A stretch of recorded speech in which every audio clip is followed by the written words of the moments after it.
majina ni Oliver. Leo mimi nimekuwa mgeni kwa kijana mmoja ambaye amekuwa akiweka stories zake kwa mtandao akionyesha utajiri wake na maisha yake jinsi yalivyo. Sasa kwa siku ya leo tumeamua kumtembelea ili tukajue maisha yake, alifanyaje ama alianzaje na akafikia kiwango ambacho amefikia. Hebu kwanza tukagonge geti ili tukajue mengi kuhusu maisha yake.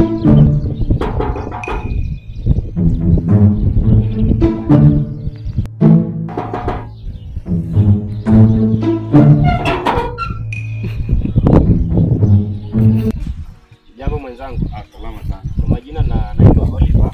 Sasa leo tumekuwa wageni wako siku ya leo. Tumekuwa tukiona kwa mtandao ukiandika maneno mengi kuhusu maisha yako. Tumekuwa tukiona picha yako na mali zako. Sasa kwa leo tumekuja kitu cha kwanza tungependa waambie watazamaji majina yako real ni gani? Mimi kwa majina wananiita Kalisto Sonyango. Yes. Sasa tunaweza tukakaribia ndani ama hapa nje panatosha? Karibuni. Sawa, asante.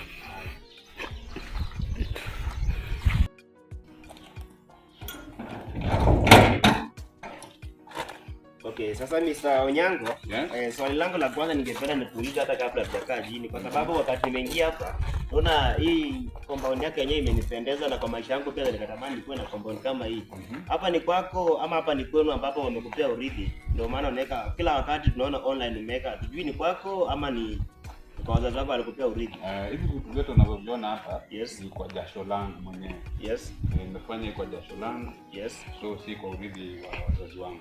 Na kabla ya kuuliza swali lingine, maybe wageni tutakalia upande gani, kwa sababu hatuwezi tukasimama sisi wa scout. Sasa tukataka tujue tunakaa mahali wapi, ndio tuongee mengi kuhusu maisha yako sasa. Nakuelekeza twende upande huu. Sawa, okay, sawa, tuelekee. Sasa watazamaji, hapa bado tungali kwa Mr. Onyango. Sasa niko na maswali kadhaa peke yake ambayo tutamuuliza kwa huu wakati ambao tumekuja kumtembelea hapa kwake. Mr. Onyango. Yes. Swali langu maybe la pili, kwa sababu mwanzoni nilikuuliza kabla hatujakaa hapa, ningependa kujua wewe ni mtu wa dini gani? Mimi ni Mkristo na shiriki katika kanisa Katoliki. Kitu kinachonishangaza sana kwa mawazo yangu, kwa sababu wakati nilienda nikaona kwa online vitu zenye umeweka zimenishangaza sana, na watu wengi wakiona ukikuwa na mahali kaa hii na nyumba mzuri kama hii wataona kana kwamba huyu kijana wa Illuminati. So wewe unaweza kuwa Illuminati ama ulifaulu aje ndio ukapata hii maisha tena? Mwanzo ni Mungu. Tunashukuru, tunarudisha shukrani kwa Mungu kwanza. Yes. Alafu hapo ambapo wanasema Illuminati hamna. Mungu, na ukuwe na ujasiri wa kutafuta mali yako. Na we masomo yako, maybe mwisho masomo yako yalikuhamia wapi ama ulifikia wapi kwa masomo yako?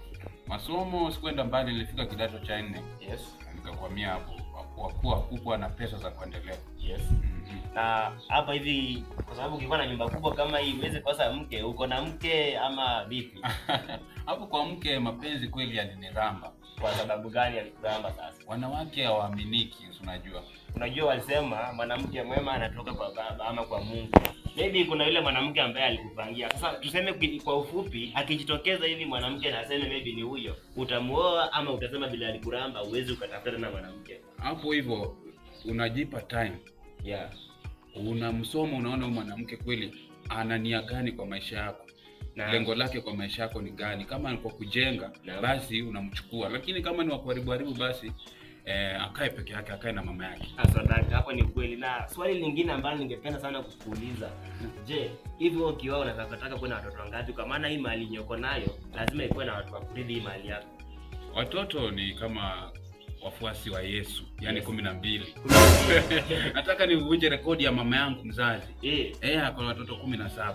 Sasa wewe nikipata 12 hata nitakuwa nimereduce. Ningefaa nikuwe na 22.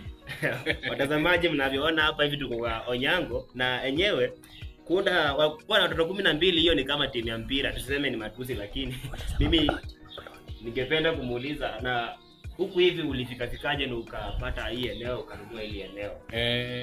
Rafiki yangu mmoja kwa jina la Gitonga aliniambia kwamba kuna eneo ambalo naweza pata huku kwa sababu shamba ni lao. Yes. So akaniconnect kwa wazazi wake mpaka nikakuja nikapata hili shamba. Okay, sasa swali langu la mwisho, kwa sababu sitaki nichukue muda wako na pia uko na kazi zako za kufanya za hapa na pale, ningependa kujua kando na hizi mali una mali zingine mahali popote maybe? Yeah, in Nairobi I have many of my houses there. Rental houses. Yes. I have a lot of them. This is just one of my few house. Niko na warehouse kama 5 pale Nairobi, tunashughulika na vifaa kama plastiki. Niko na ingine pale Githurai ya machuma. Yaani niko na vitu vingi sana. Sasa kwa sababu kwa wale wanawake ambao mjaolewa, Mr. Onyango ana mke. Hapo kwa comment. Sasa nataka mcomment kabisa. Najua next tunaenda kwa hiyo mahali yake ingine. Subscribe na mlike na mshare. Yeah.